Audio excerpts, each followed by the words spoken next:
Hey there, it's Dustin Wright with Portfolio Commercial Group, and I am bringing you the 21st edition of our portfolio newsletter. It's May 2024, and we've got three key stories that we really want to highlight in terms of what's going on in the local Dallas-Fort Worth market.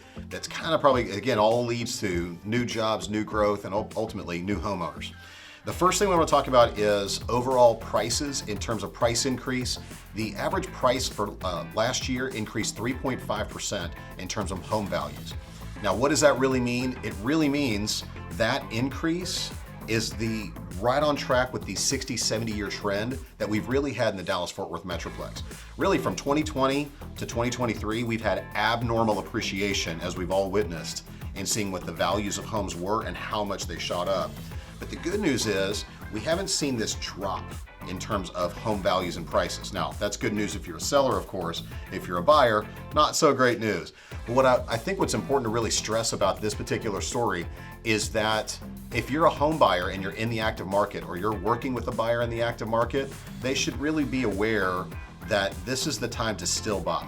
That really prices have leveled off at least, but they're not necessarily dropping. Now, keep in mind, that's an overall arc for the entire DFW Metroplex. That could be not the case for one specific house. But at the same time, if we see that moving forward, that our market is finally kind of normalizing and settling in, that's a good sign for the future in terms of what we're trying to build long-term in business, okay? Second key article we want to move on to is Hillwood, which is obviously a massive development company, that's the Perot family, continuing to build out that North Fort Worth corridor, happening all the way up. At this point, now they're moving on to industrial complexes, and they're starting to hit that south end of Denton County now at this point, not just the North Fort Worth territory. So we're looking anywhere between 200,000 to 1 million square feet coming up in industrial.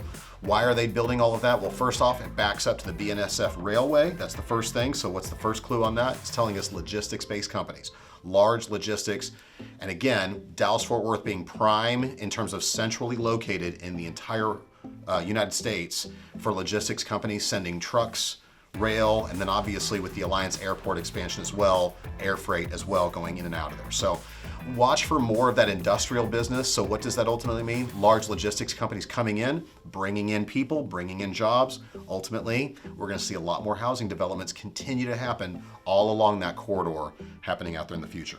The next thing for all of our big hockey fans out there, the Dallas Stars is building a massive complex in the North Fort Worth area too. It's going to be a multiple purpose facility in North Lake specifically. So for those of you who live out there in Pecan Square and all that, if you're hockey and you live out in that neck of the woods, you've got something cool coming your way here really soon that's going to be multi-purpose and multi-function in terms of sports, not just hockey. So that's coming your way here before you know it.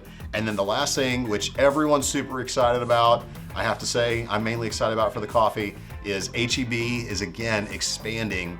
And it's about time HEB is actually expanding in HEB. Oh my goodness, we've been waiting for this forever, y'all. They finally got their plans approved through the city, so you're gonna be seeing in that Bedford-Euless area right off 121 going in. And then they've got another location in Murphy, which is basically just on the northeast side of Dallas. So two specific locations. Watch for HEB to continue to expand. I would probably project that I'll expand in Texas, but also start looking outside before you know it. So again, all of those communities, if HEB is going in somewhere, then you see housing developers, builders start building homes and residential communities around everywhere that they drop. So those are the key highlights of the future of what's coming our way in real estate. And remember, no matter what, we want to be a part of your portfolio.